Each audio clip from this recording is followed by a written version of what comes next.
4차 산업혁명이 바꾼 국방 패러다임의 전환. 우리 군이 첨단 ICT, 정보통신 기술을 국방 전 분야에 적용해 스마트 국방 혁신을 해나가고 있습니다. 적극적인 대내 협력을 통해 국방 전 분야의 디지털 전환 속도를 올리고 있습니다. 국경 없는 사이버 위협에 대응하기 위해서도 동맹 간 상호 운영성 확보를 위해서도 대외 협력은 필수겠죠. 한국판 뉴딜 2.0 추진에 발맞춰 디지털 강군 스마트 국방을 구현해가는 우리 군을 들여다보겠습니다. 국방에 대한 모든 것, 국방 포커스!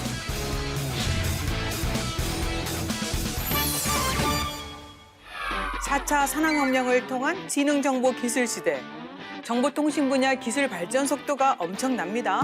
민간군 대내 협력은 물론 대외 협력도 필수인 것 같습니다. 자세히 얘기 들어보겠습니다. 함께 얘기 나눌 분들 모셨는데요. 반갑습니다. 네, 각자 소개 부탁드리겠습니다. 안녕하세요. 국방부의 미래와 국방정보화 발전을 위해 열심히 달리고 있는 국방부 정보화 계획관 박남희입니다. 만나서 반갑습니다. 네, 안녕하세요. 고려대학교 사이버보안정책센터장을 맡고 있는 사이버국방학과 교수 권헌영입니다. 만나서 반갑습니다. 안녕하세요. 한국국방연구원 전장정보연구실장 심승배입니다. 만나서 반갑습니다. 4차 산업혁명 시대 정보통신 기술, 즉 ICT의 발전 속도가 눈부시게 변화되고 있는데요. 그렇기 때문에 국방부에서도 특별히 많은 연구를 하고 또 여러 가지 정책을 또 수립하고 있는 걸로 알고 있습니다. 정보화 계획관님, 제 말 틀린 거 없죠? 네, 예, 그렇습니다. 하시는 업무 소개 부탁드리겠습니다. 네. 교수님 말씀처럼 이제 아마 일반 국민들도 4차 산업혁명 시대의 얘기를 코로나 상황이 되면서 아마 많이 이제 듣고 계실 거고요. 그러니까 우리의 일상생활에도 드디어 이제 그 예전부터 나왔던 4차 산업혁명이 접하게 된 것입니다. 그래서 사실은 이제 뭐 경제, 사회 또 우리 안보 분야에까지 그러한 기술들을 이제 활용하고 있고요. 네. 이미 이제 아시는 바와 같이 주요 국가도 많은 예산을 이제 투자해서 미국이나 중국이 그거를 이제 미래 경제 성장의 동력으로 사용하려고 하고 있고 네. 또 우리나라도 한국판 디지털 뉴딜이라든지 이런 정책을 피면서 전 영역의 산업의 미래 산업을 이제 발전시키기 위해서 노력하고 있습니다. 그에 맞춰서 국방부 정보화계획관실도 AI나 뭐 빅데이터, 클라우드 컴퓨팅 이런 기술들을 이제 어떻게 하면 우리 전장 환경에 적용해서 미래에 이제 그 전장의 우위를 달성할 수 있을까 이런 거에 이제 많은 고민을 가지고 있고 많은 정책과 계획들을 이제 발전시키고 있습니다. 네. 근데 이제 그것과 이제 병행해서 저희가 간과하면 안 되는 것이 이런 공간들이 이제 사이버 공간들이 확대되면서 결국 이제 각종의 그 IT 기기들이 다 연결되면서 제가 방금 말씀드린 것처럼 사이버 공간이 확대돼 가고 있으면서 사이버 위협도 증대되고 있습니다. 네. 그래서 이제 그 사이버 위협을 어떻게 하면 대응하고 우리 군의 역량을 강화하고 이런 것들에 대한 정책도 저희 국에서 이제 담당하고 있습니다. 그래서 네. 같은 그 정책을 이제 그 일관성 있게 추진하기 위해서 노력하고 있습니다. 앞으로 이제 진행하면서 세부적인 그 정책들에 대해서 또 말씀드릴 수 있도록 하겠습니다. 네. 국방 분야라고 하면 일단 군 조직 자체가 크다 보니까 전투 분야도 있을 것이고 비전투 분야의 국방 운영 그리고 행정 분야도 있을 것인데요. 정말 그 폭이 너무 넓어 보입니다. 신 박사님, 국방 ICT란 어떤 의미인지 또 정보통신 기술이 군에 어떻게 적용이 되는지 궁금합니다. 네, 국방의 ICT라는 게 폭이 상당히 말씀하신 대로 엄청 넓습니다. 뭐 우리가 늘 사용하는 지금도 쓰고 있는 스마트폰이나 이런 것들도 당연히 군 장병도 쓰고 있지만 더 중요한 거는 이제 전투 분야에서 국방 ICT가 이제 빛을 발하는 그 영역이라고 할 수가 있는데요. 네. 예를 들면 군 장병의 눈과 이제 코와 입, 귀 이런 것들의 모든 오감에 대한 것들을 이제 디지털 기술로 다 바꿔줬다는 거죠. 예를 들면 눈으로 보는 것들은 감시 정찰 체계나 이런 뭐 드론이나 최근엔 드론이 뭐 날아다니면서 또 촬영한 영상들을 뒤에 있는 지휘 통제 센터라든가 아니면 국방부의 본부에서 실시간으로 볼 수 있는 것 이것이 이제 디지털 기술의 힘인 거죠. 그리고 마찬가지로 어떤 문제가 발생했을 때 장병이 그것을 탐지하고 문제를 해결하기 위해서 전투에 투입되는 이런 것들을 결정해 주는 것들을 지원하는 것들도 국방 ICT의 역할이라고 할 수가 있겠습니다. 물론 네. 전투도 있지만 평상시에 비전투 분야, 일반적으로 전자행정이나 저희가 뭐 주민센터 가서 뭔가 서류를 떼던가 아니면 뭐 시스템에 들어가가지고 뭐 신청한다든가 이런 여러 가지 업무들도 군에 다양하게 있는데요. 그런 것들도 다 ICT 기술로 다 지원되고 있기 때문에 전체적인 국방의 업무가 국방 ICT 디지털 기술로 지원되고 있다고 해도 과언이 아닌 그런 네. 상황이 되겠습니다. 네네. 사실 뭐 대한민국은 PC방 뭐 정말 많고요. 그죠? 네. 사람들 다 스마트폰 들고 있고.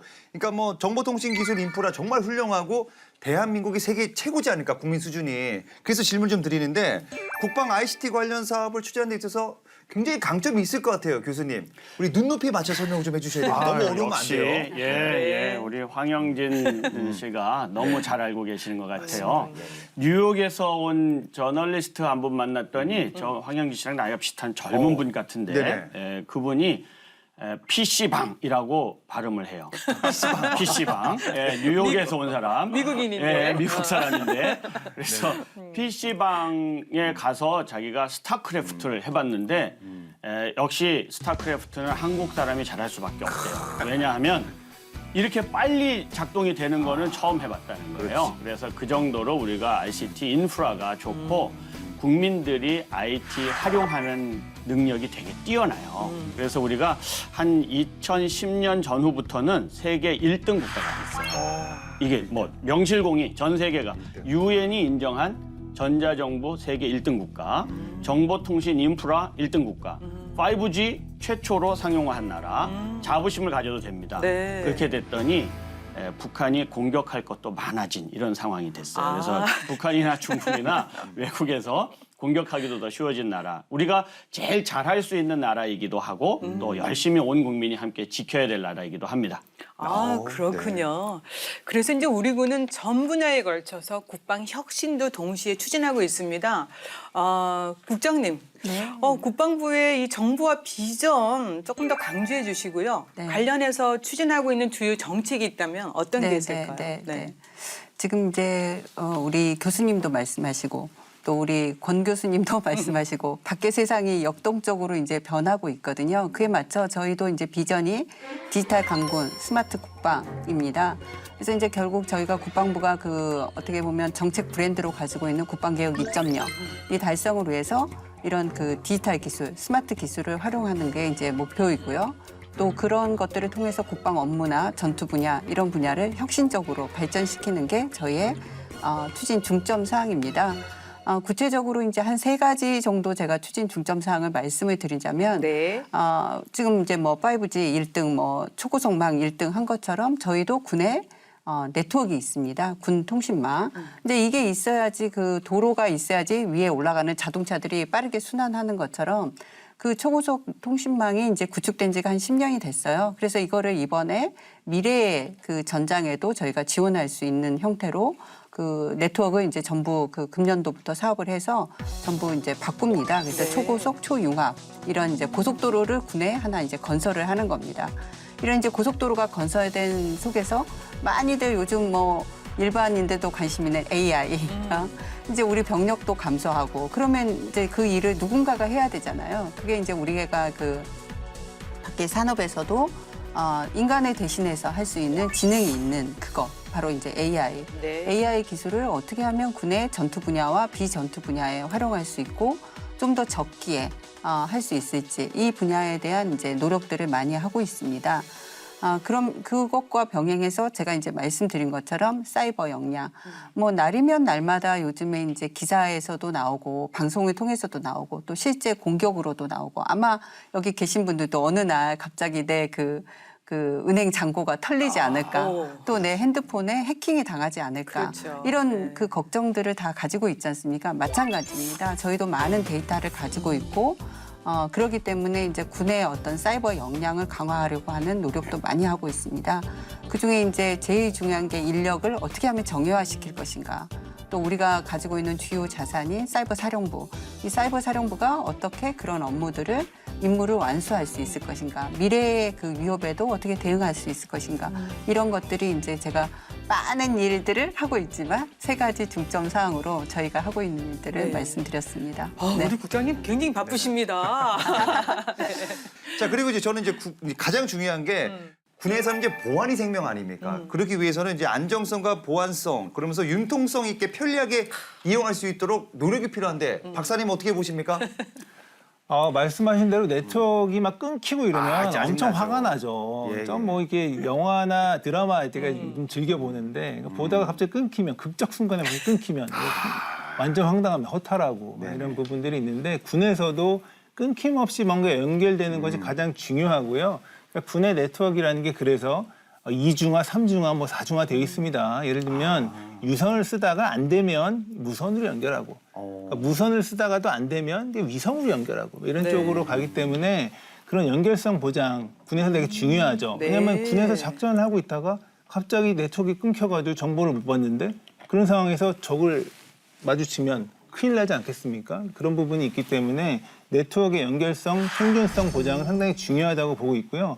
마찬가지로 보안성도 되게 중요한데 군이 유통하고 있는 서로 주고받고 있는 정보들을 적이 들으면 적이 그걸 보게 되면 안 되는 거 아닙니까? 그런 부분들을 방지하기 위해서 암호 장비도 달고 거기 내에 서로 소통되고 있는 그런 데이터들을 보호하기 위한 여러 가지 수단들을 강구하고 있는 거죠. 그리고 마찬가지로 이렇게 뭐 보안도 중요하고 연결도 중요하지만 편의성도 되게 중요한 거예요. 언제 어디서나 접속될 수 있는 뭔가 그런 것들이 있어야 되는 거잖아요. 어디에 가서도 접속할 수 있고 어느 디바이스로 다 접속할 수 있는 그런 부분들도 저희가 신경을 쓰고 있다. 군도 마찬가지다. 네. 그런 쪽을 앞으로 더 신경 쓸 수 있도록 저도 노력하고 아마 오신 분들 노력하지 않을까 생각합니다. 국장님, 우리 군 그러한 역량을 좀 갖춰나가기 위해서 많은 노력을 하고 있는데 네. 진단 좀 해주세요. 네, 알겠습니다. 국방 AI 추진 전략 이거를 이제 5월 달에 저희가 만들었고 네. 그 전략 하에서 지금 가고 있거든요. 근데 AI를 이제 얼마나 이런 그 느끼시는지 이제 잘 모를 것도 같아요. 근데 네. AI가 어떤 분야에 제일 지금 발달해 있는지 결국 이제 민간에서 많이 하는 게 자율주행 자동차잖아요. 그거는 그렇죠. 그거는 뭐냐면 인식할 수 있는 기술이 굉장히 발달해 있다는 거예요. 이걸 보고 지금 요즘에 그 애들 데리고 나서 식물 보면서 이 꽃 이름이 뭐야? 그럼 어떻게 하죠? 카메라로 갖다 대죠. 네이버에 가서 물어보면 됩니다. 이제 모든 그게 이제 AI 기술에 인식하는 기술이거든요. 결국 자율주행 자동차라는 것도 먼저 사물을 인식하고 사람인지 또 동물인지 그냥 물체인지를 인식해야 되는 그래서 이제 저희 전략도 그거에 맞춰져 있어요. 그래서 먼저는 인식하는 거. 뭔가를 전투 환경에서 뭐 그동안에는 CCTV로 인식을 많이 했죠. 거기에 AI 기술을 넣어가지고 인식하는. 그래서 이제 그 기술들을 이제 활용하는 게 저희가 1단계고 네. 두 번째는 이제 인식을 한 게 이게 이제 무엇인지를 알아야 되잖아요. 예를 들어서 이제 그 소처에 있는 경계병들이 외부의 적이나 위협으로부터 이게 뭐다, 이게 사람이다, 아니면 이제 동물이다 이런 판단할 수 있는 그런 지능 두 번째 단계고요. 세 번째 단계로는 그게 이제 지휘관이 그를 의사결정을 할 수 있는 지휘 참모를 뭐 우리가 상상했을 때 AI 비서가 하나 있다 우리 네. 일상생활에서 지금은 뭐 이러잖아요. 오늘 날씨가 궁금하면 부르잖아요. 누군가를 부르고 오늘 날씨 어떻지? 맞아요. 온도가 어떻지? 이렇게 물어보잖아요. 제가 매일 합니다. 네. 매일 하세요? 그렇죠. 예. 저도 부럽더라고요. 가서 보니까 그렇게 이제 부르는 게 저는 이제 검색하는 것보다 그게 결국 뭐죠? 반응 속도가 굉장히 빠르다는 거죠. 제가 이걸 들어가서 검색하는 것보다 불러서 대답하면 그 반응 속도가 빠르지 않습니까? 네. 그걸 만약에 우리 전투 환경에 쓴다고 생각을 해보세요. 그러면 지휘관이 자기가 다 생각하고 정보 다 받아가지고 그러고 나서 의사결정하는 시간과 만약에 고도의 AI가 나를 지원해 준다 그러면 바로 공격할 수 있거나 아니면 방어할 수 있는 이런 반응 속도가 굉장히 단축화될 수 있다는 네. 거죠. 그래서 이제 AI의 도입은 이제 필수라고 이제 합니다. 근데 이제 하나만 제가 더 말씀을 드리면 제가 어디서나 AI를 얘기할 때 강조하는 얘기입니다. 데이터입니다. 데이터. 데이터 관리가 잘 돼야 돼요. 데이터 관리가. 데이터가 없는 그 기기는 아무짝에도 도움이 안 되는 거죠. 그렇게 날씨를 말해줄 수 있다는 거는 많은 데이터가 거기 있다는 거거든요. 근데 이제 그동안에 솔직히 말씀드려서 우리가 그 데이터를 잘 관리하고 있었냐? 그러지 않았던 거죠. 양질의 데이터와 오랫동안 축적된 데이터를 모으기 위해서 노력하고 있습니다. 그래서 이게 이제 저희가 우리가 AI 추진 전략에 들어있고 앞으로 데이터 관리, 거버넌스나 이런 것들을 조금 더 구체화해 나갈 계획입니다. 네. 신 박사님, 미래 첨단 네트워크전 수행을 위해서 관건은 체계 간의 상호 운영성을 강화하는 거 아닐까요? 맞습니다. 체계 간의 상호운영성이라는 말이 참 어렵죠, 사실. 그래서 상호운영성이라고 하면 이게 저와 이제 상대방, 앞에 있는 상대방 간에 의사소통을 할 때 직접 얘기하느냐, 아니면 어떤 전자적인 수단을 이용하느냐, 뭐 또 시간적인 것도 있습니다. 실시간으로 할 수 있느냐, 여러 가지가 있는데요. 군에서의 상호운영성이 중요한 이유는 예를 들면 이게 전투기가 편대 비행하는 걸 한번 생각을 해보시면 과거 2차 세계대전이나 이런 시대의 전투의 경우에는 그렇습니다. 무전기나 이런 것들, 그리고 아마 어떤 국가는 무전기가 좀 잘 안 돼가지고 뭐 이렇게 수신호를 하는 경우도 있었다고 합니다. 그런 네. 식으로 하게 되면 전투가 잘 안 되겠죠. 편대 비행하는데 옆에 있을 사람한테 문을 내리고 이렇게 얘기할 수는 없지 않습니까? 황당한 일이죠. 그래서 전투기 간의 정보를 실시간으로 연결한 그 수단이 이제 군에서는 데이터 링크라고 하는 그런 기술이 있는데 네. 실시간으로 조종사 간에, 그리고 조종사가 지상에 있는 또 본부에 또 연락을 또 주고받아야 되고, 본부에서 필요하면 전투기만 갈 게 아니라 함정도 출동을 해야 된다라고 하면 함정에도 연결을 시켜주고 이런 활동들이 필요한 거죠. 그리고 그 정보들을 당연히 본부에 있는 지휘관들도 보고 있어야 되는 거죠. 그게 네. 다 상호용 된다는 의미가 중요하고요. 군에서 제일 중요한 거는 그게 실시간으로 구현돼야 된다는 겁니다. 시간이 이제 조금이라도 지연되면 바로 이제 전투에 지거나, 전투에 진다는 의미는 인명이 좀 살상되거나 되게 그런 부분들이 생길 수 있기 때문에 안 좋은 거죠. 그래서 상호용성에 대한 보장은 되게 중요하고, 물론 정보 시스템 간에 또 상호운영되는 부분이 매우 중요합니다. 우리가 일상을 군의 업무를 하는 거는 기본적으로 어떤 포털에 들어가서 하는 업무들, 그런 데이터들이 서로 다 주고받아지고 제가 보는 화면이 상대방에서도 똑같은 데이터를 볼 수 있게 되는 부분들이 필요하기 때문에 그런 의미에서 상호운영성 매우 중요하다. 앞으로도 중요해질 것이다라고 보고 있습니다. 네. 네.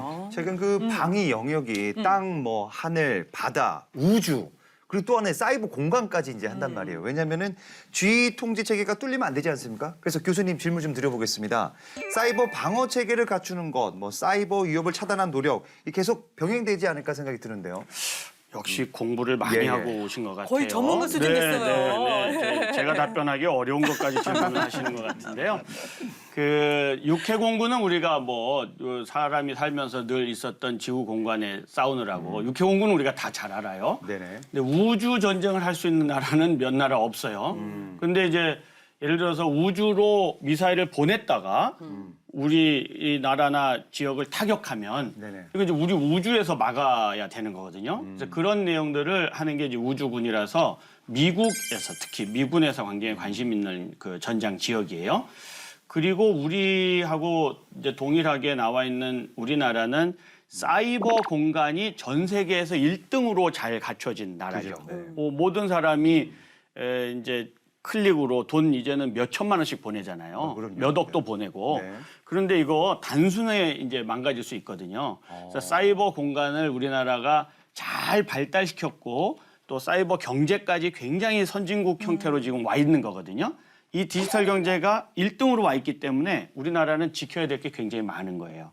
우리 군의 역할이 육해 공군 그 공역만 따져가지고는 안 되고 네. 사이버 공간에 우리 삶이 많이 들어가 있기 때문에 잘 관리해야 됩니다. 그래서 사이버 역량을 키워야 되는데 사이버 군이 만들어지면 뭘 해야 될까? 제일 먼저는 군의 전투 역량을 지속적으로 적보다 우위에 가지고 있어야 되잖아요. 네. 또 황영진 씨가 준 질문이 제일 훌륭한 질문이 바로 그거예요.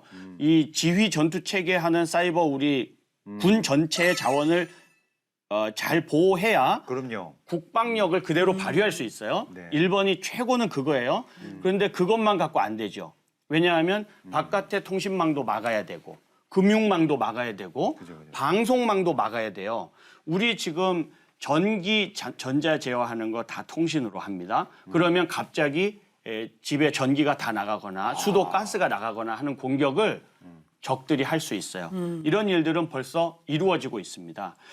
지금 현재 상황에서 사이버를 직접적인 타격으로 전투를 하지는 않지만 실제 국가 간의 경쟁이 이루어질 때에 이루어지는 전초전은 사이버전으로부터 개시되고 있어요. 네. 지금 미군이 하는 중동 전쟁의 대부분은 사이버전으로부터 출발하기 시작하고요. 첫 번째는 첩보전, 그 다음에는 그 중요한 시설에 대한 오작동 또는 무기력화 이런 작업부터 시작을 해요. 그러니까 우리나라에서도 이걸 막으려면 사이버 전력이 두 가지가 있어야 돼요. 하나는 공격을 받았는지 잘 알아야 돼요.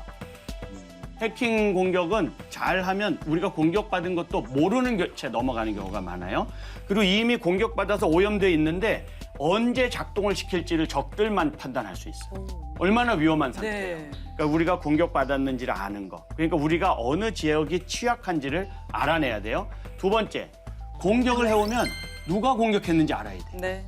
그리고 어디서 공격했는지 알아야 돼요. 네. 그래서 거기를 원래 공격을 해온 데를 타격할 수 있는 능력이 있어요. 네. 거기를 무기력화시킬 수 있도록. 그러면 사이버 공간에서는 해킹만 막 할 것 같잖아요. 그게 아니고 실제 사람이 가서 USB로 꽂기도 하고 실제 가서 그 작동이 안 되도록 하는 것도 하고 그래서 종합적인 네. 전력을 가져야 됩니다. 이거 하려면 뭐가 제일 필요하겠어요?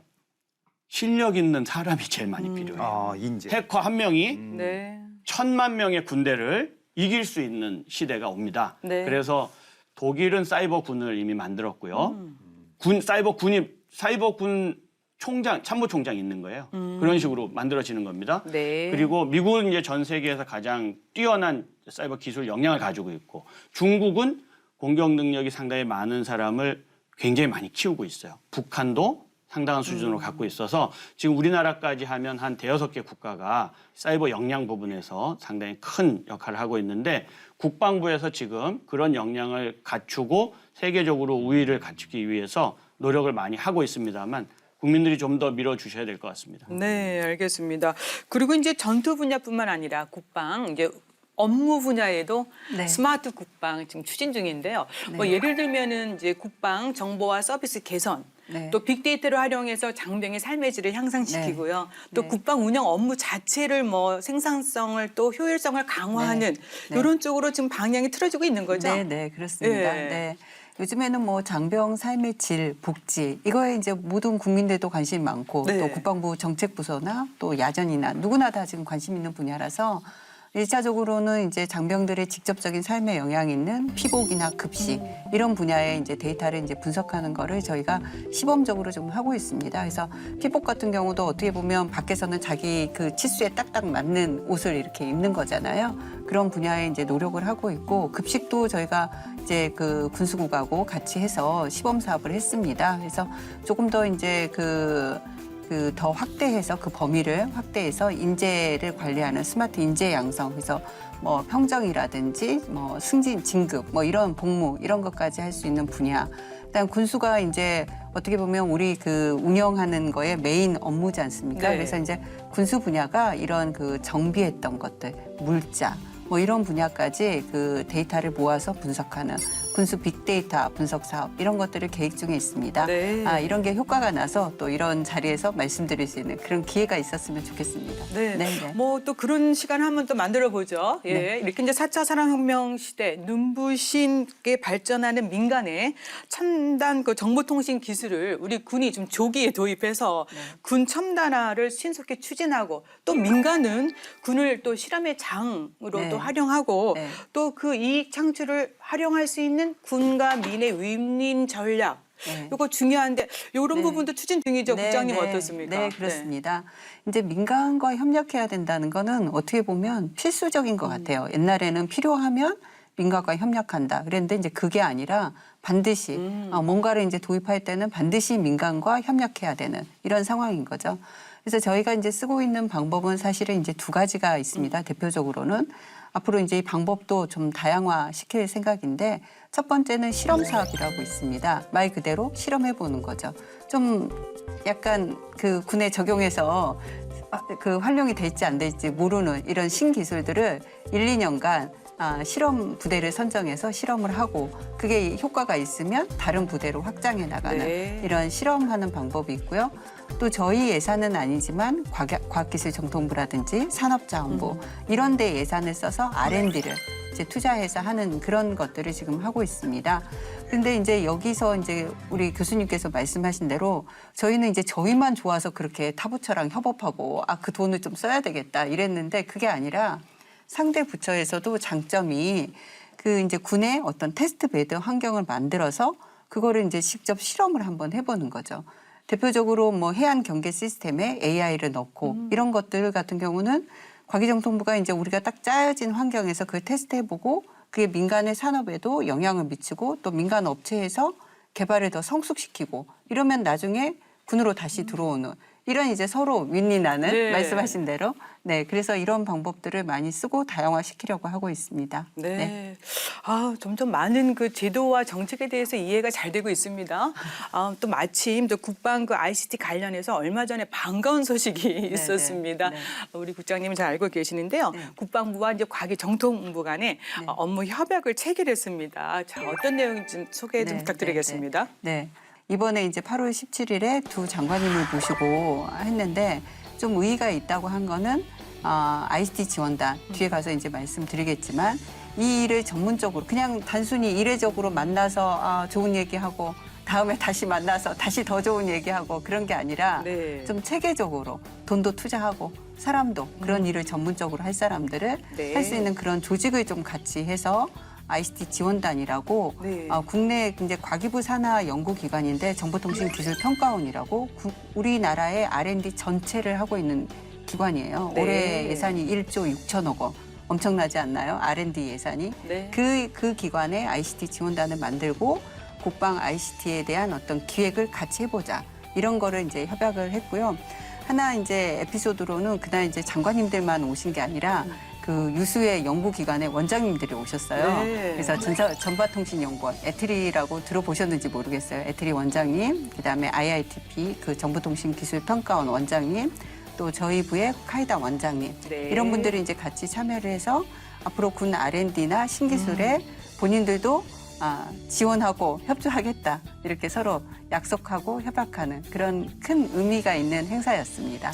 네. 근데 이제 행사로만 끝나지 않겠다. 이런 네. 결연한 의지가 엿보입니다. 네.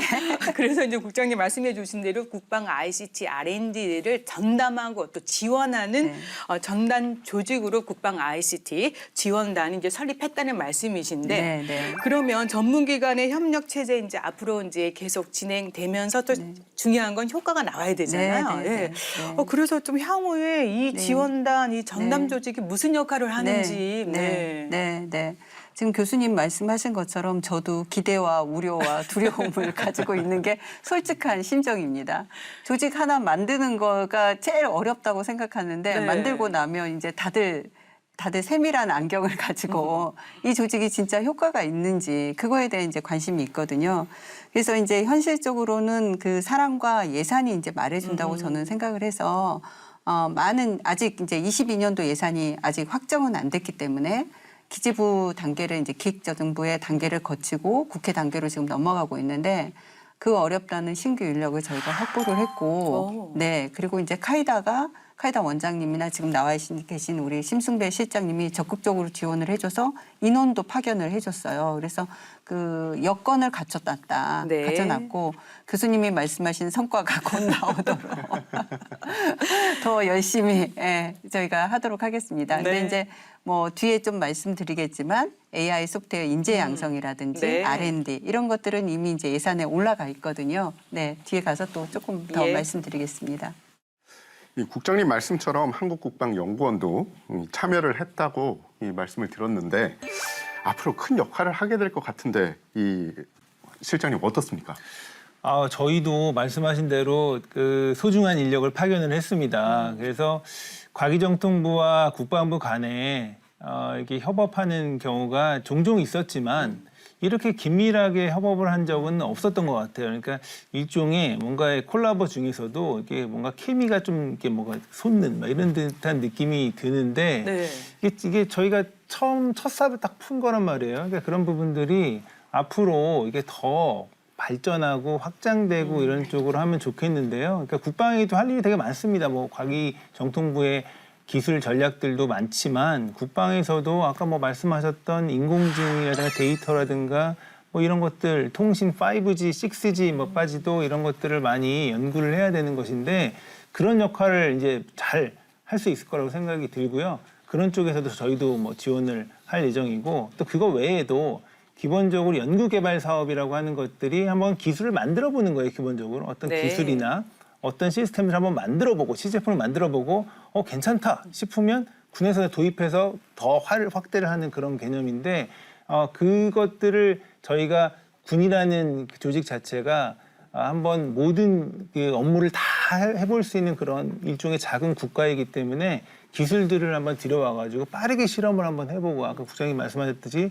국방 실험사업 같은 그런 것들을 좀 더 가속화해서 그 안에서 실험을 빠르게 해서 결과물을 가지고 군 장병들에게 이걸 또 보급 확산하면 훨씬 좋겠다라는 네. 그런 아이템들을 끌어내 가지고 다시 또 시스템을 막 사업을 나가고 그러려면 상당히 정말 진화된 그런 인력들 그리고 또 많은 지원이 필요하다고 생각이 들고요. 뭐 예산 지원도 물론이고요. 네. 조직에 대한 지원도 많이 필요한 상황이라서 앞으로도 좀 저도 노력을 하고 저희 원장님께도 많이 좀 지원을 부탁드리려고 하고 있고 그렇습니다. 네. 앞으로도 많이 하려고 합니다. 네, 이번 그 협약 내용 중에 보니까 이게 상당히 어렵습니다. 민간의 DNA를 국방 전 분야에 적용하겠다. 너무 어렵습니다, 사실. 이 내용도 어려워요. 이 내용을 좀 쉽게 좀 얘기해 주십시오. 네. 그 DNA가 이제 디지털 경제 삼총사 같은 존재가 있어요. 우리나라에서 최근에 추진하고 있는 네. D가 데이터고 네. N이 네트워크이고 이제 A가 인공지능이에요. 네. 그 그러면 DNA가 그게 아닌가. 그 DNA가 아니에요. 그 DNA가 아닌데 그래도 그 DNA라는 거를 그 기술의 DNA죠. 네. 디지털 기술의 DNA를 군에 이제 딱 접목한다는 측면에서는 뭔가 유전자 같은 느낌이죠. 사실 씹는 개념이랑 비슷합니다. 그래서 D 같은 경우는 뭐 데이터 댐 들어보셨을 것 같은데 이게 국방의 데이터 댐을 만든다는 거예요. 댐이라는 것이 뭔가를 보관해 놓는 그런 구조이잖아요. 국방의 데이터를 거기 쏙쏙쏙 집어넣는 거죠. 예를 들면 그 데이터 댐을 구현하는 기술들이 클라우드 같은 그런 클라우드 컴퓨팅 기술들이 그런 데에 쓰여지는 거고요. 그럼 데이터만 가둬놓으면 뭐하나. 그것을 빠르게 뭐 어딘가 보내야 되잖아요. 그러면 5G 같은 그런 네트워크를 이용해가지고 모바일 그 네트워크 수단을 이용해가지고 데이터들을 여기저기 보내주는 역할을 하는 게 N입니다. 네트워크이고요.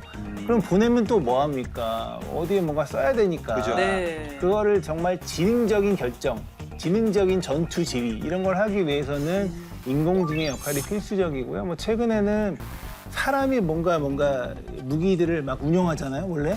근데 사람이 아닌 그 무인 체계들, 드론 네. 같은 것들이 이제 많이 떠다닌단 말이에요. 그러면 더 중요한 게 사람 간의 협업도 중요하지만 유인 체계와 무인 체계 간의 협업도 중요합니다. 그런 걸 이제 유무인 복합 체계라고 하는데 그러니까 그런 부분에 있어서도 인공지능의 역할이 되게 중요하다. 무인화, 네. 자율화 이런 기술들이 이제 거기에 쓰이는 것들인데요.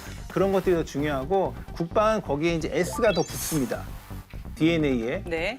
S는 이제 사이버 보안, 시큐리티에 대한 S인데요. 예. 그러니까 일종의 저는 이게 국방은 S가 더 중요하니까 유전자 중에서도 아주 우월한 네. 슈퍼 DNA를 갖춰야 되지 않겠느냐라고 네. 보고 있고요. 그런 쪽으로 이제 국방이 더 드라이브를 걸어야 된다고 생각하고 있습니다. 귀에 쏙쏙 들어오죠? 이제 이해됐습니다. 방탄소년단의 DNA보다 더 이제 이게 더 이해가 그렇습니다. 예, 예. 저희가 이제 앞서서도 언급을 했는데 ICT 하면 장비나 기술만 중요한 게 아닙니다. 물론 그게 딱 떠오르긴 해요. 네. 근데 역시 그거를 운용할 수 있는 사람을 잘 또 배출하고 네. 또 양성해야 되지 않을까 싶어서 네, 네, 네. 국장님 디지털 인재 양성 협약 뭐 관련해서 뭐 내용이 있는 것 같은데 네, 네, 어떤 네, 내용이에요? 네, 예. 있습니다. 뭐 사이버도 얘기할 때 인재 양성, 예. 뭐든지 다 인재 양성. 어디나 인재가 제일 중요한 상황이고요. 이번에 이제 정말 그 누군가 이제 이 ICT 지원단을 만들 때도 온 우주의 기운이 다 모아서 아까 콜라보라고 했지만 그게 됐나 보다 하는데 이것도 이제 밖에서 더 관심을 많이 가져서 우리 군의 이제 군이라는 좋은 환경에서 인재를 양성할 수 있는 기회다. 이런 얘기들을 이제 많이 하셨고 또 AI나 소프트웨어 같은 경우는 어떨 것 같으세요? 민간은 인재가 많이 있을 것 같으세요? 있을 것 같은데. 아, 그렇지 않습니다. 그래요? 생각보다 오, 그렇지 생각보다 않아요. 많지 생각보다 않다. 그렇지 않습니다. 이제 밖에서 민간은 걱정하는 게 유출될까 봐 걱정돼요. 아, 세계로. 요즘에 뭐 기술 이런 IT 기술자들의 연봉이나 급여가 엄청나게 높지 않습니까? 네. 그럼 이제 좋은 데로 다 가버리는 거죠. 그러니 우리 군은 어떻겠어요? 그게 이제 우리의 현실이거든요. 그래서 저희가 이제 목표로 하는 거는 간부들 1,000명 양성하고 네. 그다음에 우리 그 병사들이 이제 군에 와서 그냥 있는 게 아니라 이런 거를 이제 공부하고 습득해서 나가서는 학력도 단절 안 되고 네. 또 취업이나 뭐 이런 것들을 할 창업이나 이런 거 할 때도 저희가 기본을 제공해 주겠다. 그래서 병사들의 교육도 5만 명 정도 이런 계획을 가지고 이 ICT 지원단을 중심으로 해서 밖에 사실은 일반 대학원들이 인공지능 대학원 이런 게 있어요. 정해놨어요. 그래서 예산도 주고 이러거든요. 그래서 그 이제 플랫폼을 저희가 쓰는 거예요. 네. 간부들은 그런 걸 쓰고 우리 병사들한테는 그 온라인 교육을 통해서 교육 환경도 좀 좋게 뭐 카페 같은 데서 이렇게 태블릿 PC로도 쓰고 어떤 또 더 전문적으로 하려면 좀 큰 모니터도 제공하고 또 그 파워풀한 시스템도 제공하고 이런 계획을 가지고 있습니다. 여기 많은 분들이 좀 이 사업이 잘 되도록 지지와 응원을 부탁드립니다. 네. 성원을 해야겠네요. 그럼요. 네. 네. 그렇죠. 이번 업무 협약을 통해서 군 장병 교육이라든지 말씀하신 것처럼 이 국방 분야 디지털 인재 양성에 큰 힘이 될 것 같은데 권 교수님 어떻습니까? 네, 뭐 큰 기대가 생기고 또 좋은 변화라고 생각합니다. 힘센 사람이 나라를 지키는 것에서 키보드를 잘 다루는 사람이 나라를 지키는 세상으로 바뀌어가고 있는데 우리나라는 지금 요 정도 상황에서 해서는 안 돼요. 사실 더 크게 가야 됩니다. 뭐 어떤 문제가 있냐면 우리들은 대부분 60만 장병 이렇게 생각해요. 우리나라 지키는 분들이 60만 대군이 있다 생각하는데 작년도 재작년도에 태어난 사람이 여자까지 포함해도 30만 정도 됩니다. 이제 그러면 한 3년 정도 되는 분들, 4년 정도, 5년 정도 되는 분들이 다 군에 가 있어야 돼. 그래야 유지할 수 있어요. 그러니까 그런 식의 전통적인 군대 운영으로는 이제 안 되는 거거든요. 네. 그래서 이제 이 역량을 바꿔야 되는 큰 변화 속에서 그러면 사이버 역량 어떻게 키울 거냐, AI 역량 어떻게 키울 거냐. 지금 AI 교육 분야를 말씀하셨잖아요. AI는 어떤 사람이 AI 인재예요? 얘기하면 되게 어려워요. 우리가 되게 막연해. 뭔가 자동으로 막 돌아가게 하는 사람이겠지 이렇게 생각하는데 AI 인재는 원천 기술을 개발하는 알고리즘을 짜는 그리고 코딩을 할 줄 아는 원천 기술 개발자가 제일 세계적으로 중요한 사람입니다. 전 세계에서 이것에 1등인 사람들은 매우 쟁탈전이 강한 기업이건 뭐 나라건 뭐 가리지 않고 그렇게 요구되고 있고요. 그 다음에는 AI가 나온 그 핵심 기술을 자기 분야에 적용할 줄 아는 사람이 필요해요. 적용할 줄 아는 사람. 그 사람은 중급도 이상의 AI 실력을 갖고 있어야 되고 코딩 능력도 가지고 있어야 되고 데이터 분석 능력도 갖고 있어야 돼요. AI는 혼자 학습하는 거잖아요. 기계 학습이 이루어지는 거잖아요. 그 학습을 어떻게 시킬 거냐 하는 거 1번 인재가 하고 이걸 학습된 걸 가지고 우리 분야에 어떻게 응용할까가 두 번째 인재인데요. 네. 우리가 필요로 하는 많은 인재들 물론 1번도 있지만 2번 인재가 매우 필요합니다. 그다음에 AI가 운용되는 것을 자기 분야에서 쓰는 사람이 필요해요. 그러면 여기에 장병 중에 5만 명 교육시킨다. 그렇게 얘기하면 어떤 사람을 키울 수 있겠어요? 지금처럼 정리되면 3번형 인재를 많이 만들 가능성이 높아요. 이거는 아까 국장님이 민간에도 전문가가 별로 없다 그랬잖아요. 우리 AI 있는 거 인공지능 스피커하고 대화하고 날씨 확인하는 것까지는 우리가 쓰잖아요. 네. 그런데 이거 어디다 더 쓰면 좋을까 고민 안 하잖아요. 근데 자율주행 자동차에도 쓰이고 다 쓰여요. 우리는 다 이용자거든요. 그런데 그걸로 변화된 걸 잘 쓰는 사람이 3번 인재, 이거 국민들이죠. 네. 근데 2번 인재가 매우 중요해요.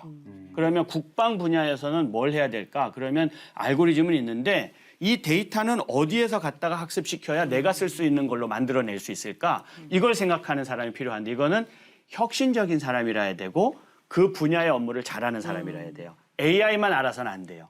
그래서 이 두 번째 인재를 어떻게 키울 것인가 하는 문제가 되게 중요한데 군에는 매우 젊은이들이 간다는 거 아닙니까? 이분들은 그 전까지는 이런 훈련을 받은 적이 없어요.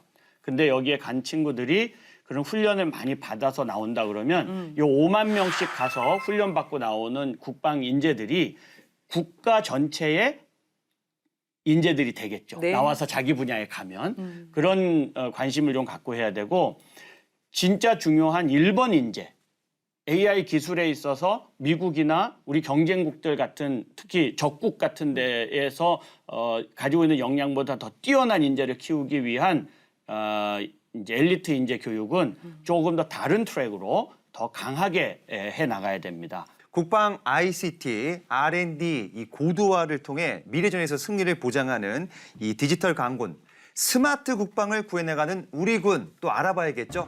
알아두면 똑똑해지는 신기한 국방 지식, 그것이 알고 싶군. 지식 포커스. 안녕하십니까. 다이어트 지식 포커스.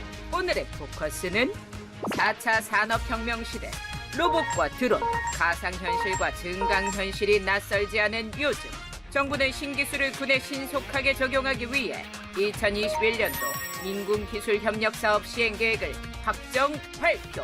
민군겸용 4차 산업혁명 핵심 기술 개발에 집중 투자해 산업 파급력이 큰 실용적인 사업은 지속적으로 발굴하고 지원할 계획을 밝혔는데요.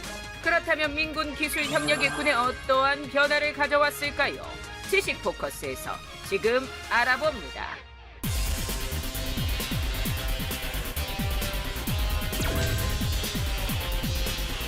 (1999년) 대표적인 범부처 협력 사업으로 시작된 민군 기술 협력 사업. 주요 사업으로는 민군 겸용 기술 개발 사업인 스핀업, 민군 기술을 국방 분야에 활용하는 스핀온, 국방 기술을 민간 분야에 활용하는 스핀오프, 총 3가지로 이를 통해 국방 분야의 무기 체계 성능 향상은 물론 민간 분야 미래 성장 동력 견인에도 기여했는데요.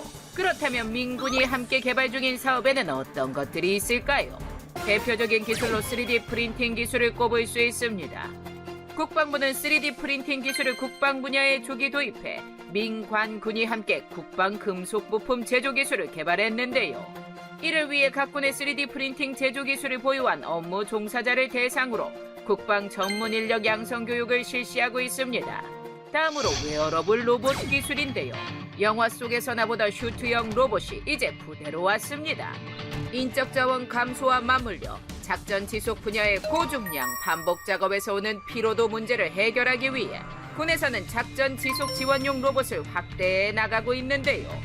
육군 탄약 공병부대에서는 인간의 육체적 물리적 한계를 보완해 근육을 보조하는 스튜형 근력 보조형 로봇과 착용자의 신체 능력을 향상시켜주는 웨어러블 로봇 시험 사업 등을 추진하고 있습니다. 또한 드론 역시 주요 선진국이 주목하는 활용도 높은 첨단 기술인데요. 격오지, 고립부대를 신속하게 지원하기 위해 현재 군수품 수송용 드론에 대한 전력화 선행 연구, 우수상용 드론에 대한 활용성 평가, 민군 겸용 기술 협력 사업 역시 진행하고 있습니다. 그렇다면 정보통신기술 분야는 어떨까요? 국방부는 변화하는 안보 환경과 정보통신기술 발전 추세에 발맞춰 민관군 기술을 접목한 ICT 기반의 고효율 선진 국방 운영을 실현해 나갈 계획인데요. 첫째로 첨단 기술을 적용한 과학화 교육 훈련 체계를 확대해 나가고 있습니다. 군은 인원 장비의 기동과 실사격 과학화 시스템이 통합된 과학화 훈련장을 구축하고 있으며 레이저빔 특성을 이용하여 실사격과 유사한 모의 사격이 가능한 마일즈 장비를 개발하는 것은 물론 보급하고 있습니다. 둘째로 빅데이터를 활용한 장병의 삶의 질을 개선하고 있습니다. 급식 운영 데이터를 활용해 최적의 급식 수요 예측 체계를 구축하는 것은 물론 장병들의 실제 신체 사이즈에 적합한 피복 개인 장구류 지급을 위해 훈련소 병사를 대상으로 3D 스캐닝을 통한 치수 측정을 시범 추진하고 있습니다. 또한 의료 분야에서도 이송 중인 응급 환자의 정보를 의료종합상황센터와 실시간 공유하여 신속하게 대응할 수 있는 이동형 원격 진료 체계와 군 의료정보 빅데이터로 의료진의 의사결정을 지원할 수 있는 분석 체계를 구축해 나가고 있습니다. 마지막으로 민군 협력으로 개발된 다양한 첨단 기술은 군수품, 군사시설 등과 같은 국방자원 수명주기 관리에도 활용되어 수리 부속 수요를 정확하게 예측할 수 있습니다. 또한 센서 데이터, 첨단 정보통신 기술 등을 활용한 스마트 팩토리를 조성하여 전문 정비부대 투입이 어려운 해상 함정과 격오지 부대를 신속하게 지원하기 위해 가상현실과 증강현실을 활용한 원격 정비 지원 체계 도입을 추진하고 있습니다. 이처럼 대한민국 국방은 민군 기술 협력 사업을 통해 도전적이면서도 혁신적인 최첨단 기술 개발을 하는 것은 물론 다가오는 미래전에 대비해 신개념 무기체계 소요를 창출해 나가고 있는데요. 4차 산업혁명 기술 기반의 디지털 강군, 스마트 국방. 더 이상 꿈이 아닌 현실로 다가올 날도 멀지 않았습니다. 국방 ICT 발전을 위한 협력은 국내 관계부처나 전문기관 협력 체제 구축뿐만 아니라 이제 대외적인 협력도 지금 강화되어 가고 있는데요. 지난달입니다. 제1회 한미 ICT 협력위원회가 지금 개최됐다고 하는데 국장님 이번 회의 어떤 의미를 담고 있습니까? 네네. 원래 이제 그 저희 정보화 기획관실하고 미 쪽에 그 CIO하고 채널이 있었어요. 2008년부터 한미 ICT 포럼이라고 있었습니다. 근데 포럼 보통 이제 어떤 학문적인 냄새가 더 강하지 않습니까? 네. 그래서 이제 한미 간의 그 한미 동맹 하에 이런 ICT 분야 발전하는 게 이런 포럼 수준보다는 조금 더 협력을 강화하자라고 해서 그 이름도 이제 한미 ICT 협력위원회라고 네. 바꿨고 그에 맞춰서 이제 약정서도 개정을 했고 어떻게 보면 이제 좀 더 체계적으로 한미가 서로 대응하자, 공유하자 이런 내용들을 담고 있습니다. 그런 의의가 있습니다. 네, 그렇군요. 이번 회의부터 회의체 명칭 자체가 바뀐 것으로 아는데 그만큼 이 한미 간의 이 중요성에 대해서 인지를 했다. 그리고 위상 역시 격상이 됐다라고 느껴집니다. 신 박사님, 실질적으로 약정서 개정이 이루어졌다고 들었는데요. 앞으로 더 기대되는데 어떻습니까?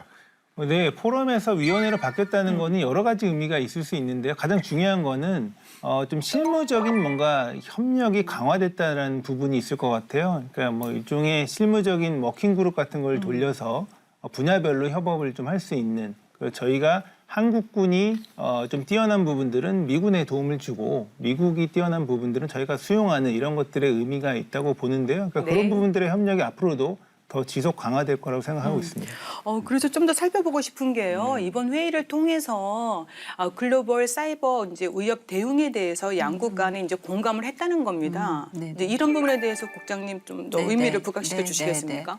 올해 이제 정말 전 세계를 놀래킬 정도로 그런 사이버 공격이나 이런 사건들이 있었죠. 이거에 대해서 어떤 기술적인 접근이 아니라 안보의 하나로 한미가 이제 협력하겠다라는 의의가 있고요. 네. 그래서 사실 이제 이 위원회를 하기 전부터 저희가 그 실무 워킹 그룹이 가동이 되고 있었어요. 네. 한 3월부터 이제 그 가동이 되고 있었고 그래서 어떻게 보면 이제 단기적으로 그 협력을 심화시키고 강화하자 이걸로 이제 발전하고 있습니다. 그래서 먼저는 위협 정보를 서로 공유하고 예. 그다음에 양국의 그 가지고 있는 보안 제도 이런 것들을 이제 서로 공유하고 또 필요하다면 인력도 서로 공유하고 또 교육도 서로 이제 하고 이제 최종은 아니지만 어느 지점에서는 서로 사이버 훈련을 같이 해서 예. 그 이제 서로 역량을 키워나가자 이런 이제 그런 것들을 앞으로 심도 있게 나가자 하는 게 이제 의의가 있습니다. 네. 네. 사실 그 미래를 더 멀리 내다보는 안목이 중요하거든요, 사실. 그럼요. 예. 자, 한미 양국의 사이버 위협 공동 대응 방안 어떤 방향으로 나가면 좋을까요, 교수님?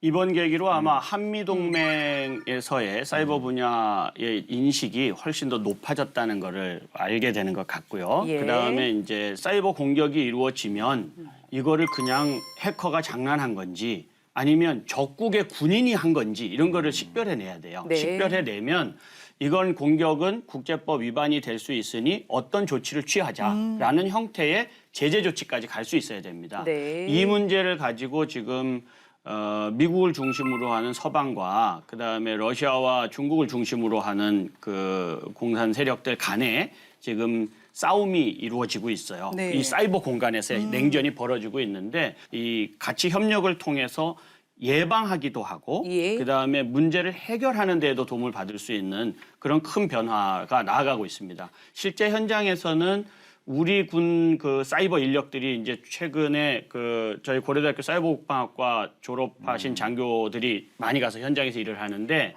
그분들이 이 사이버 문제 해결 능력을 미군들이 보고 현장에서 감동하고 있습니다. 오. 그게 굉장히 뛰어난 인력들이거든요. 네. 그래서 협업을 같이 할 수 있는 구조로 바뀌게 되고 이런 과정들이 이제 전 분야에 아까 이제 인력 양성하고 연동돼서 큰 성과로 나타날 것으로 기대하고 있습니다. 그러면 이제 한미동맹 차원에서 그 연합 전투력 배가를 위해서는 상호 운용성을 확보하는 노력 필요할 텐데요. 네네. 이런 부분도 한미 간에 뭐 얘기가 된 겁니까? 네, 그렇습니다. 사실 이제 미군은 그 어떤 차세대라고 하기는 이제 좀 그렇지만 그 임무 파트너들, 또 오방국들과 이런 통신하고 전투력을 배가시킬 수 있는 어떤 새로운 패러다임으로 가고 있습니다. 네, 그래서 이제 저희가 이제 좀 그거에 대해서 그리고 이제 우리도 같이 참여해서 같이 가기 때문에 사실 상호 운용성이라는 거는 어떤 체계와 어떤 체계가 서로 대등한 관계에서 서로 정보를 교환하는 그게 이제 목표가 있는 거거든요. 그래서 저희가 이제 그런 정보들을 많이 공유하고 미군이 이제 가고 있는 방향에 저희도 노력을 이제 한층 더 가할 거고 네. 그래서 정보 공유뿐만 아니라 저희 어떤 특정 사업이나 어떤 시스템 이런 거에도 영향을 미칠 것으로 봅니다. 그래서 네. 한마디로 표현해서 뭐 긴밀한 협력이 계속돼야 되고 자주 만나고 얘기하고 정보도 공유하고 기술도 공유하고 이런 형태로 이제 발전시키려고 하고 있습니다. 네, 실질적인 상생 협력으로 좀 나아갔으면 네. 좋겠습니다. 네네. 사이버 공간이 정말 이제는 전쟁터가 된 것 같은데요. 신 박사님, 동맹 간 전투 수행에 있어서 지휘 통제 체계나 정보 공유 체계 구축이 중요한 이유가 뭘까요? 정보의 공유가 당연히 중요한데요. 그러니까 연합작전을 수행할 때 한국군과 미군이 정보를 공유하지 않고 그냥 전투를 한다면 어떻게 되겠습니까? 뭐 서로 이제 따로 놀겠죠. 따로 놀다 보면 서로를 이제 이렇게 공격할 수도 있고 되게 위험한 상황이 발생할 수 있습니다. 그리고 적을 눈앞에 보고도 모를 수도 있고 왜냐하면 우리 군이 보고 있는 화면과 미군이 보고 있는 화면이 다르고 그것들이 서로 공유가 되지 않으면 서로 여러 가지 작전하는데 애로사항이 많을 겁니다. 그러니까 네. 그런 부분들이 당연히 정보 공유가 그래서 중요하고요. 그럼 뭔가 결정을 내릴 때, 의사결정을 내릴 때도 그것이 연합 C4I 체계 같은 형태로 해가지고 하나의 시스템에서 서로 이제 정보를 주고받는데 결정도 내려야 되는 것인데요. 그런 의미에서 연합 지휘 통제도 되게 중요하다. 네. 그것이 없다면 아마 전쟁을 이기기는 어려울 겁니다. 앞으로도. 네. 네네. 뭐 무기 체계 등 다양한 분야에서 뭐 상호 운용이 가능하도록 협력을 강화해 나가야 될 텐데 이 부분은 어떻게 되고 있는지 또 앞으로 어떻게 해나가야 되는지 좀 답변 부탁드리겠습니다. 기존에도 이제 무기체계 쪽에 상호 운영성 보장을 위한 노력을 많이 했어요. 그러니까 무기체계 간에도 이게 서로 한미도 그렇고 한국군 내도 그렇고 그런 것들을 많이 해왔는데 이 부분이 점점 이제 아까도 권 교수님도 말씀하시고 국장님도 말씀하셨지만 사이버 공간, 우주 공간이 계속 막 확장돼 갑니다. 네. 확장돼 가면 그런 부분에 있어서의 서로 연결, 공유, 상호 운영성 이런 부분들 이슈를 다루지 않을 수밖에 없는데요. 이 부분이 아마도 몇 년 후가 될지 한 10년 후가 될지 모르겠습니다만은 가상 공간이 많이 갈 것 같습니다. 영화 뭐 레디 플레이어 원 같은 거 보셨으면 아시겠지만 이제 가상 공간에서 모든 걸 해요. 모든 걸 하고 그것이 최근의 용어로는 메타버스죠. 이런 쪽으로 갈 수밖에 없고 그런 공간에서 이제 전투를 한다는 것, 그 준비를 저희가 지금 해야 되지 않겠습니까? 그런 차원에서 되게 중요하다고 보고 있습니다. 네, 어쨌든 이번 한미 ICT 협력위원회 발족을 중심으로 해서 이제 한미 간에 이제 협력을 돈독히 이제 중진하겠다는 의미를 담고 있고 그래서 이제 앞으로가 더 중요할 것 같은데 교수님 이 한미 간의 의원회를 중심 뭘 좀 더 해놨으면 좋겠습니까? 네. 미국 입장에서는 전 세계에서 사이버 공간에서도 질서를 유지하고 또 그 질서에서도 패권을 유지하는 게 목표가 될 겁니다. 그렇게 하기 위해서는 사이버 공간에도 유엔과 같은 국제 공동 질서가 만들어지기를 원해요. 그리고 그 유엔과 같은 질서를 미국 주도로 또는 뭐 경쟁국 간의 주도로 하고 싶어 하죠. 네. 한국은 이 입장을 중국이나 러시아 같은 우리나라를 둘러싸고 있는 나라들과에서 입장을 조율해야 되는 상황도 사실은 맞고 있습니다. 그렇지만 실제로 군사와 관련해서는 우리가 지휘권을 공유하고 있는 나라예요. 동맹국가인 네. 상황이죠. 그래서 동맹국가인 상황에서 우리의 역량을 적국보다 경쟁 우위에 있도록 만들기 위해서 미국의 도움이 절대적입니다. 그것은 정보에서도 그렇고 네. 그다음에 ICT 원천 기술에서도 그렇습니다. 그런 차원에서 지혜롭게 이 문제를 한미 간에 잘 협력해서 헤쳐나가야 된다고 봅니다. 네, 끝으로 미래전 승리를 보장하는 첨단 과학기술군 양성을 위해서는 첨단 정보통신 기술과의 융합은 필수적입니다. 교수님 그리고 실장님께서는 국방 ICT 발전을 위해서 좀 조언을 좀 더 해주시고 국장님은 뭐 스마트 국방 또 디지털 강군을 위해서 무엇을 할 것인지 마무리 다짐 말씀 부탁드리겠습니다. 예. 우리가 디지털 기술, ICT 또는 지금 얘기하는 사이버 이런 얘기를 하면 나 말고 누가 전문가가 해주겠지 이런 생각을 대부분 가져요. 그런데 오늘 말씀을 쭉 들어보시고 느끼셨을 거예요. 이거 누가 해주는 게 아니고 우리 전체가 바뀌어야 되는구나. 국방 분야에서도 일부만 바뀌는 게 아니고 판 자체가 바뀌는구나. 예. 이런 생각을 갖고 이 디지털 전환에 대해서 내 책임이다라고 느끼는 것이 중요한 출발이라고 봅니다. 네, 실장님. 네, 저도 권 교수님 말씀이랑 마찬가지로 리더십과 문화가 중요하다고 봅니다. 우리의 이제 국방의 생태계가 디지털 생태계가 발전하기 위해서는 상위의 그런 분들의 리더십, 이 디지털이 중요하다 이런 것들을 늘 강조를 해주시고 자주 강조해 주시는 그런 부분들이 중요하다고 보고 있고요. 네. 그리고 국방의 구성원들이 이런 디지털 마인드, 요즘에는 뭐 디지털 문해력이라고 표현하기도 하는데 그런 부분들을 좀 장착해서 앞으로 이런 부분들이 더 발전할 수 있도록 노력해야 한다고 생각하고 있고요. 저도 힘을 보태겠습니다. 네, 저희도 노력해야 되겠습니다. 네. 국장님. 네. 먼저 어떻게 보면 이런 기회가 많지는 않은데 우리 군의 ICT의 어떤 현황과 미래의 모습을 이렇게 말씀드리고 또 들어주셔서 감사하다는 말씀을 먼저 드리고요.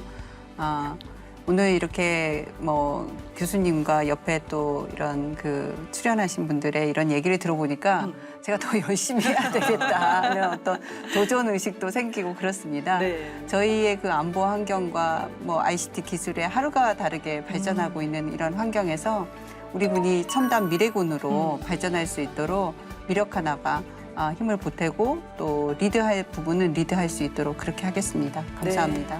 네, 우리가 정말 이렇게 국방 디지털 강군 또 스마트 국방을 위해서는 국민들의 많은 성원, 관심도 필요할 것이고 전문가들의 지혜를 또 국방부가 잘 들어야 될 것 같습니다. 네, 그런 면에서 국장님께 또 잘 듣는 기도 부탁드리겠습니다. 네, 그러겠습니다.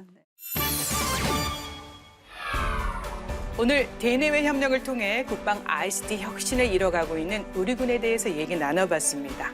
4차 산업혁명 시대 디지털 강군 스마트 국방 구현에 매진하는 우리 군에 더 많은 격려 부탁드리겠습니다. 오늘 말씀 잘 들었습니다. 고맙습니다.